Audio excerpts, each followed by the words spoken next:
Hello my students, आज की इस वीडियो के अंदर हम डिस्कस करने जा रहे हैं 10th class mathematics chapter number 9 theorem number 2।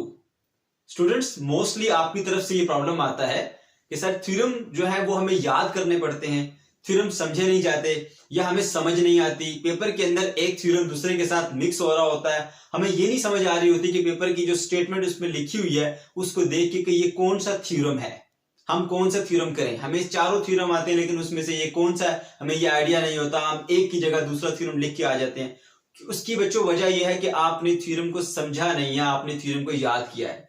तो आज इस वीडियो के अंदर मैं आपको थ्योरम समझाऊंगा, इस तरीके से बताऊंगा कि चाहे आपके पास इससे रिलेटेड प्रीवियस नॉलेज है या नहीं, फिर भी आपको समझ आएगा, एक एक पॉइंट क्लियर करूंगा। तो चलिए स्टार्ट करते हैं, लेकिन आपकी तरफ से 100% कंसंट्रेशन चाहिए। एक लम्हे के लिए भी आपने कोई इस वीडियो का कोई पार्ट स्किप नहीं करना ताकि आपको क्लियर अंडरस्टैंडिंग हो। तो चलिए स्टार्ट करते हैं बच्चों। सबसे पहले हम इस स्टेटमेंट के अंदर इस्तेमाल होने वाले जो टर्म्स हैं उनको बताते हैं, क्योंकि बहुत सारे बच्चे हमारे जो ऐसे वीक होते हैं उनको इन टर्म्स का पता नहीं होता, तो फिर वो इसको समझ ही नहीं पाते। तो पहले हम उनको रिवाइज करते हैं, फिर साथ साथ आपको एक्सप्लेन करूंगा स्टेटमेंट को, उससे किस तरह हम गिवन निकालेंगे, प्रूव निकालेंगे। चलिए स्टार्ट करते हैं बच्चों। सबसे पहले आप स्टेटमेंट को देखें तो आ straight line drawn from the centre of the circle, एक स्ट्रेट लाइन जो कि सर्कल के सेंटर से ड्रा की जाती है to bisector of a chord, वो एक बाइसेक्ट करती है कार्ड को। कार्ड क्या होता है, बाइसेक्टर क्या होता है, ये दो चीजें आप हमने पहले समझनी है, उसके बाद फिर हमें ये समझ में आएगा। Okay, to bisect a chord is perpendicular to the chord. अब स्टेटमेंट के अंदर कार्ड का लफ्ज इस्तेमाल हुआ, बाइसेक्टर का इस्तेमाल हुआ, पहले ये समझाऊंगा फिर स्टेटमेंट की कंसेप्ट दूंगा आपको। बच्चों, बाइसेक्टर क्या होता है और कार्ड क्या होता है। ये हमारे पास एक सर्कल है, सर्कल का ये सेंटर है और इसमें हमने सबसे पहले मैं ये लाइन बताऊंगा, एक ऐसी लाइन है जो सर्कल के एक पॉइंट को टच करती हुई जा रही है जिसको हम टेंजेंट कहते हैं। अगर ये लाइन जो है वो सर्कल के दो पॉइंट को टच करती हुई जाए तो हम इसको टेंजेंट नहीं कहते, फिर हम इसको कार्ड कहते हैं। लेकिन ये इसके सेंटर से पास नहीं करनी चाहिए। देखिए, जो सेंटर से पास करेगी वो फिर कार्ड नहीं कहलाएगी, वो डायमीटर कहलाती है। तो टेंजेंट कार्ड डायमीटर का डिफरेंस आपको क्लियर होना चाहिए। टेंजेंट एक लाइन को टच करता हुआ जाता है, कार्ड सर्कल के दो पॉइंट को टच करता है, और जो हमारे पास डायमीटर होता है वो भी सर्कल के दो पॉइंट को टच करता है, लेकिन वो सेंटर से पास करता हुआ जाता है। ओके, तो ये तो आपको पता चल गया कार्ड क्या होता है। दूसरी बात बच्चों आपको ये याद रखनी है कि बाइसेक्टर क्या होता है। ये हमारे पास एक लाइन ए बी है, इसको एक दूसरी लाइन कट कर रही है। बाई का मतलब होता है टू, सेक्टर का मतलब होता है हिस्से। अब ऐसी लाइन जो किसी दूसरी लाइन को दो बराबर हिस्सों में कट करेगी उसको हम क्या कहेंगे, bisector.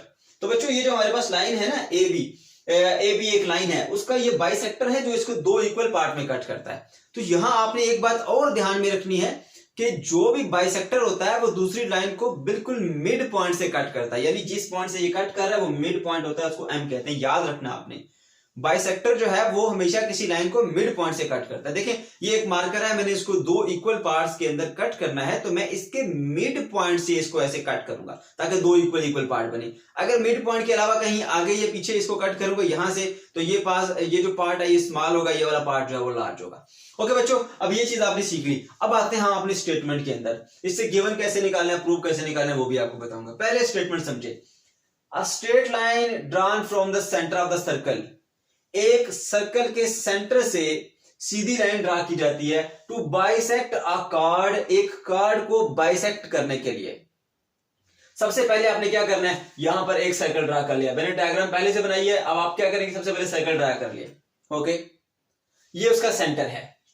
According two statement circle का जिक्र आया, सेंटर का जिक्र आया, तो आपने सबसे पहले सर्कल ड्रा कर लिया, उसका फिर एक सेंटर बना दिया।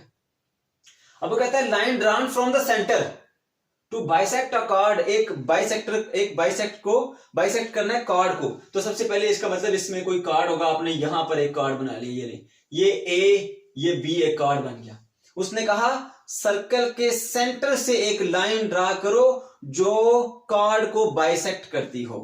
ये रहा कार्ड ए बी, ये रहा सेंटर, तो सेंटर से एक लाइन हमने ऐसे ड्रा की जो कि कार्ड को बाइसेक्ट कर रही है। देखें, बाइसेक्ट करने का मतलब ये है कि इसको दो इक्वल पार्ट्स के अंदर ब्रेक करेंगे। तो यहां से ध्यान रहे आपको कि ये एम जो है वो मिड पॉइंट है, मैं आपको पहले ये बता चुका हूं। ओके, तो एम इसका मिड पॉइंट है। अब हमें करना क्या है, इतना तो उसने बता दिया कि एक लाइन जो कि सर्कल के सेंटर से हम ड्रा करते हैं टू बाइसेक्ट अ कार्ड, एक कार्ड को बाइसेक्ट करने के लिए, दो बराबर हिस्सों में काटने के लिए, is perpendicular to the chord, वो लाइन जो होगी वो लाइन परपेंडिकुलर होगी कार्ड से, ये कार्ड और ये वो लाइन है। तो बच्चों प्रूव हमने ये कर रहा है कि ये जो लाइन हमने सर्कल के सेंटर से ड्रा की है, इस कार्ड को बाइसेक्ट करने के लिए वो इसके साथ 90 डिग्री का एंगल बना रही है। परपेंडिकुलर का मतलब होता है 90 डिग्री का एंगल बनाना।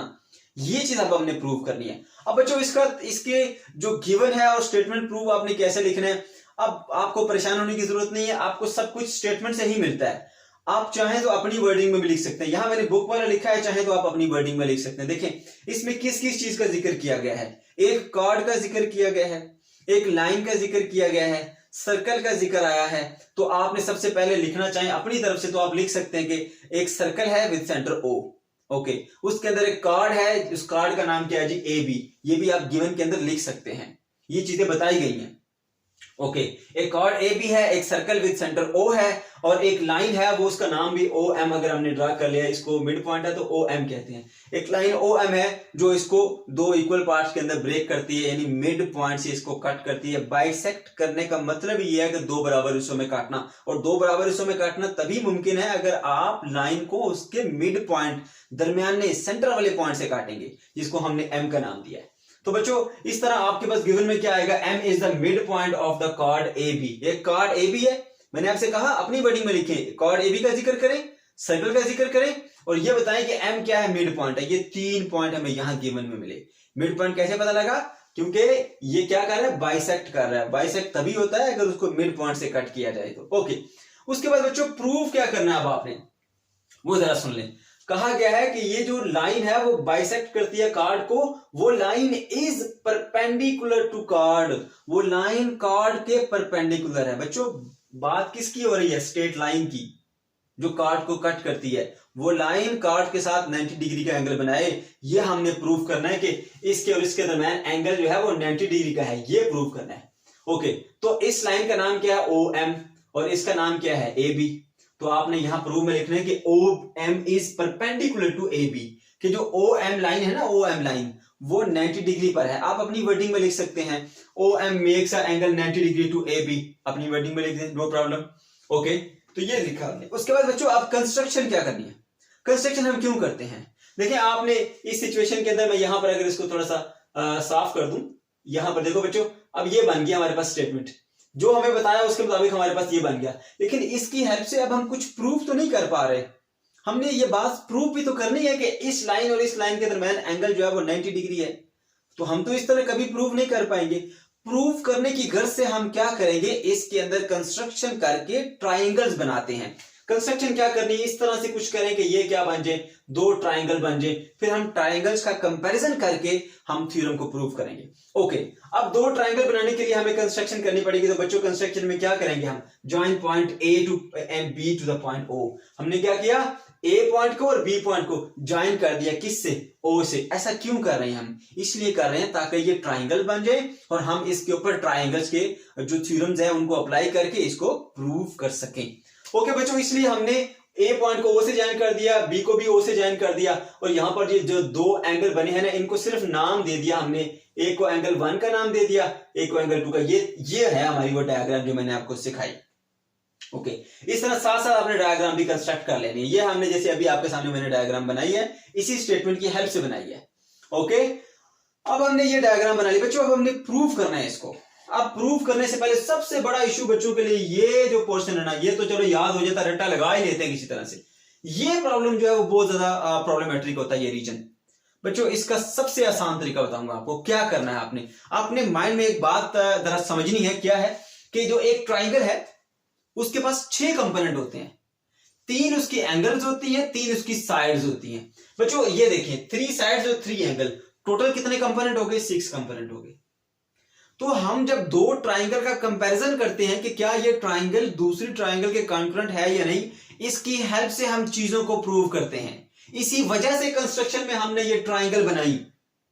ओ को ए से और बी से क्यों ज्वाइन किया, ताकि ये ट्राइंगल बन जाए और हम ट्राइंगल्स के थ्योरम इसके ऊपर अप्लाई कर सके और उसकी हेल्प से हम इसको सॉल्व कर लें। तो इस थ्योरम अप्लाई करने से पहले हमें इसको समझना पड़ेगा। ट्राइंगल के ये जो हमारे पास 3 साइड और 3 एंगल होते हैं, टोटल 6 कंपोनेंट है। बच्चों ये जो इन्फॉर्मेशन बता रहा हूं ना आपको, ये थ्योरम जितने भी आपके ट्राइंगल से थ्योरम है ना, सबके अंदर यही कंसेप्ट इस्तेमाल होता है। एक बार अच्छे से सीख लिया ना, किसी थ्योरम के अंदर प्रॉब्लम नहीं होगा। ओके, अब आपको ये पता चल गया 3 साइड्स होती हैं, 3 एंगल होते हैं, टोटल कंपोनेंट हो गया हमारे पास बच्चों 6 कंपोनेंट। ओके, अब ये 6 कंपोनेंट है।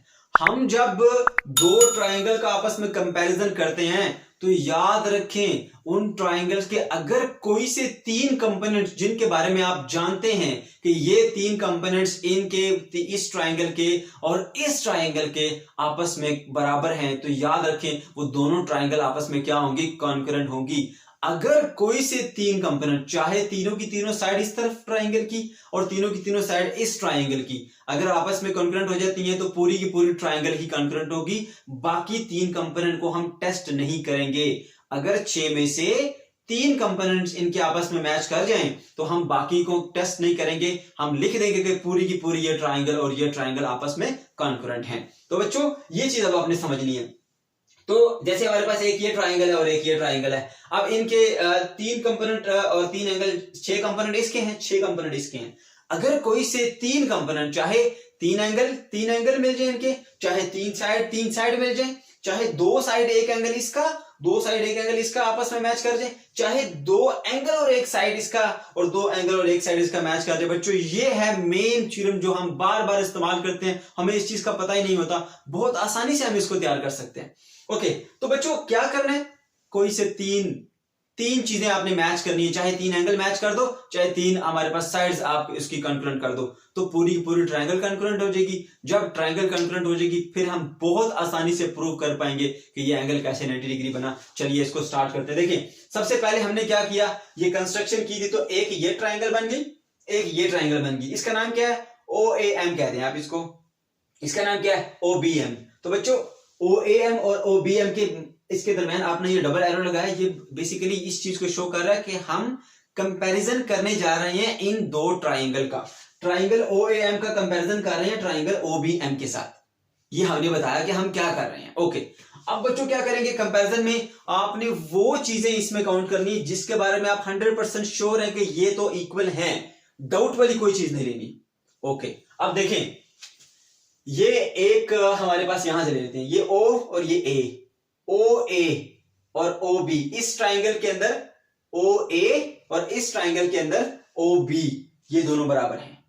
अब आप पूछेंगे कि सर ये कैसे बराबर है, हमें कैसे पता लगा, जिसके बारे में मैंने कहा था 100% श्योरिटी से पता होना चाहिए। बच्चों एक सर्कल के तमाम रेडियस इक्वल होते हैं। रेडियस क्या होता है, सर्कल के सेंटर से सर्कल के एक पॉइंट को मिलाने वाली लाइन, इसको रेडियस बोलते हैं। बच्चों ये रेडियस, ये सब के सब बराबर होते हैं। जरा एक नजर देखो, ये इसका सेंटर है और ये सर्कल का एक पॉइंट, तो ये क्या बनता है, ये रेडियस बनता है। बच्चों ये सर्कल का रेडियस है, ये O और ये B, ये एक सर्कल के क्या है, 2 रेडियस हैं। तो एक सर्कल के 2 रेडियाई कभी डिफरेंट हो ही नहीं सकते। तो आप 100% गारंटी के साथ कह सकते हैं कि इस ट्रायंगल की जो ये वाली साइड है और इस ट्रायंगल की ये वाली साइड आपस में दोनों बराबर हैं। पहली बात आपने बच्चों यहां पे लिख ली, OA is equal to OB। इन दोनों ट्रायंगल के कंपैरिजन में हमने 3 कंपोनेंट मैच करने हैं ना, ताकि हमें ट्रायंगल कॉन्करेंट हो जाए और फिर हम अपने थ्योरम की तरफ बढ़े। तो इसलिए पहली चीज जो हमें वेरीफाई होगी कि इस ट्रायंगल की OA साइड इस ट्रायंगल की OB साइड आपस में बराबर है। क्यों? क्योंकि इसकी OA साइड इसकी OB साइड एक ही सर्कल के रेडियाई हैं और एक सर्कल की रेडियाई कभी डिफरेंट हो ही नहीं सकते। तो जो हम यहां बात लिखेंगे ना बच्चों, उसकी रीजन यहां पर देंगे। हमने लिखा OA OB के बराबर है, measurement of OA is equal to measurement of OB। अब वजह बताएं क्यों इक्वल है, तो बताएंगे radii of the same circle. उसकी वजह है कि ये एक ही सर्कल की रेडियाई है। ओके, अब नेक्स्ट पॉइंट की तरफ बढ़ते हैं। दूसरा पॉइंट, AM और BM दोनों आपस में बराबर हैं। अब देखें ये AM और ये BM ये दोनों आपस में बराबर हैं। मैंने बोला था जिस चीज के बारे में श्योरिटी है उस साइड को लेंगे, उस चीज को लेंगे, कंफ्यूजन वाली या डाउट वाली नहीं लेंगे। ओके, अब हमें कैसे पता चला कि AM और BM को हम लेंगे? बच्चों इसने बोला था कि एक लाइन ड्रा करनी है जो कि कार्ड को बाइसेक्ट करे। जो लाइन कार्ड को बाइसेक्ट करेगी वो कार्ड को मिड पॉइंट से काटेगी। इसका मतलब ये लाइन इसने कार्ड को बाइसेक्ट किया, तो ये M क्या है, ये मिड पॉइंट है। अगर ये मिड पॉइंट है तो ए एम और बी एम दोनों आपस में गारंटी के साथ इक्वल होंगे। तो बच्चों ए एम और बी एम दोनों के दोनों क्या होंगे आपस में इक्वल। इसलिए हमने क्या लिखा, A M is equal to B M. देखिए इस ट्रायंगल की एक ये वाली साइड और इस ट्रायंगल की ये वाली साइड, ये दोनों आपस में क्या हो गई, बराबर हो गई। तो हमने लिखा A M is equal to B M. उसकी क्या वजह देंगे, लॉजिक देंगे। एक तो या तो आप कह सकते हैं कि गिवन है, ऊपर उसने खुद बताया कि बाइसेक्ट करेगी, बाइसेक्ट करेगी तो दो इक्वल पार्ट बनेंगे, इसलिए ए एम बी एम बराबर है। नहीं तो आप ये भी कह सकते हैं क्योंकि एम मिड पॉइंट है ए बी का, देखिए ये ए बी है और एम इसका मिड पॉइंट है, ये भी लॉजिक आप दे सकते हैं, दोनों ठीक है, कोई एक आप लिख लें आपस में। तो बच्चों ये बात भी हमारे पास प्रूव होगी, दो पॉइंट हो गए। अब तीसरा पॉइंट भी हमें निकालना है क्योंकि दो ट्रायंगल को कंकरेंट प्रूव करने के लिए कम से कम 3 पॉइंट्स होने चाहिए। अब तीसरा पॉइंट देखते हैं जी इन दोनों ट्रायंगल में कौन सा कॉमन है। देखो बच्चों इस ट्रायंगल की और इस ट्रायंगल की एक साइड कॉमन है और कॉमन कभी भी डिफरेंट नहीं हो सकती, कॉमन कभी भी डिफरेंट नहीं होते। देखिए ये एक मेरा मार्कर है, मैं भी यूज करता हूं, ठीक है, मेरे साथ कोलीग टीचर है वो भी यूज करता है, एक ही मार्कर दोनों यूज कर सकते हैं। जब मैं यूज करूं तो मैं बोलूं इसकी जो लेंथ है वो 5 सेंटीमीटर है, वो ये नहीं कह सकता कि नहीं जी इसकी लेंथ 6 सेंटीमीटर है। ऑब्जेक्ट एक है, लेंथ वेरी नहीं कर सकती, या तो ये 5 होगा, मेरे लिए भी 5 है उसके लिए भी 5 है, अगर मेरे लिए 6 है तो उसके लिए भी 6 है। सेम चीज जो है, एक ही चीज है, दोनों में कॉमन है, तो ये डिफरेंट नहीं हो सकती। एक रूम के अंदर वॉल है, वो इस रूम की भी और इस रूम की भी कॉमन है, तो ये नहीं हो सकता कि इस रूम में वो छोटी हो इस रूम में वो बड़ी हो। तो बच्चों याद रखो ट्राइंगल जो है, इन दोनों ट्राइंगल के दरमियान ये जो ओ एम लाइन है ये कॉमन है, ये इसकी भी है ये इसकी भी है, ये है ही एक जो दोनों की कॉमन है। तो इस ट्राइंगल का भी ये पार्ट है, इस ट्राइंगल का भी ये पार्ट है, तो इस ट्रायंगल की जो साइड ओ एम है और इस ट्रायंगल में साइड ओ एम, वो दोनों बराबर होंगी। तीसरा पॉइंट भी हमें मिल गया, O M is equal to O M, जिसके बारे में हम 100% श्योर हैं कि कॉमन कभी डिफरेंट हो ही नहीं सकता।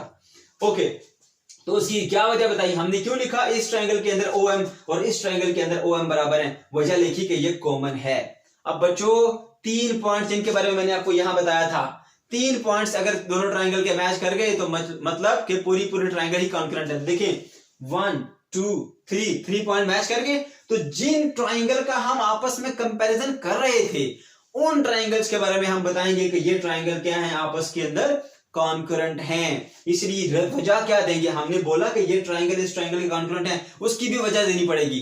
देखिए ये साइड और इस साइड की इक्वल थी, इस ट्राइंगल की ये साइड इस साइड की इक्वल थी, इस ट्राइंगल की ये साइड इस साइड की इक्वल थी, 3 साइड्स आपस में मैच कर गई, तो बोलेंगे side side side concurrent to side side side, क्योंकि इसकी 3 साइड उसकी 3 साइड के साथ कॉन्करेंट है, इसलिए ये दोनों ट्राइंगल आपस में कॉन्करेंट है। क्योंकि मैंने बताया था कि 6 कंपोनेंट होते हैं ट्राइंगल के, अगर 2 ट्राइंगल के कोई से 3 कंपोनेंट मैच कर जाएं तो इसका मतलब है कि वो दोनों की दोनों आपस में क्या है, कॉन्करेंट है। तो बच्चों ये बात आपने याद रखनी है।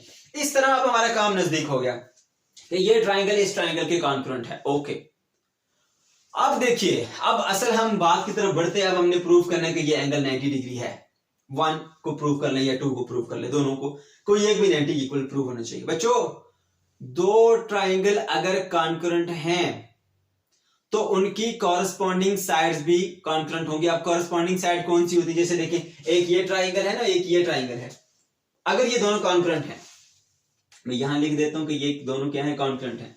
बच्चों अगर ये कॉन्करेंट है तो इनकी कॉरस्पॉन्डिंग साइड्स भी कॉन्करेंट होंगी, इनके कॉरस्पॉन्डिंग एंगल भी कॉन्करेंट होंगे। अब आप पूछेंगे कॉरस्पॉन्डिंग साइड और कॉरस्पॉन्डिंग एंगल क्या होते हैं, तो बच्चों ये जो साइड आपको नजर आ रही है नीचे, ये देखिए ए वाली साइड, ये इससे मिलती है नीचे वाली से, जिसको मैंने ए का नाम दिया है, तो ये वाली साइड ए वाली ए के साथ कॉन्करेंट है।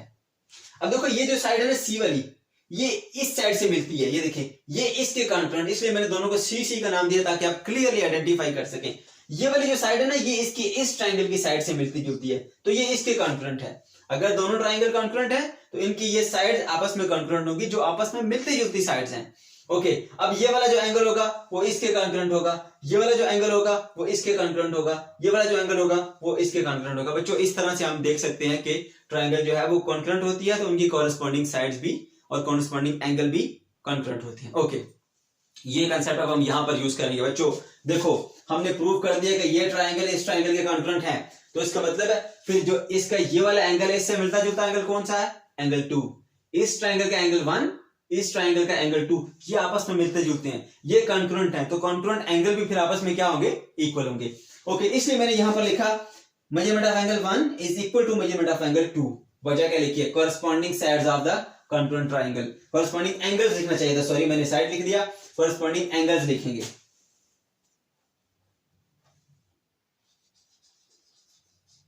Corresponding angles of congruent triangle. Okay, तो angle 1 is equal to angle 2।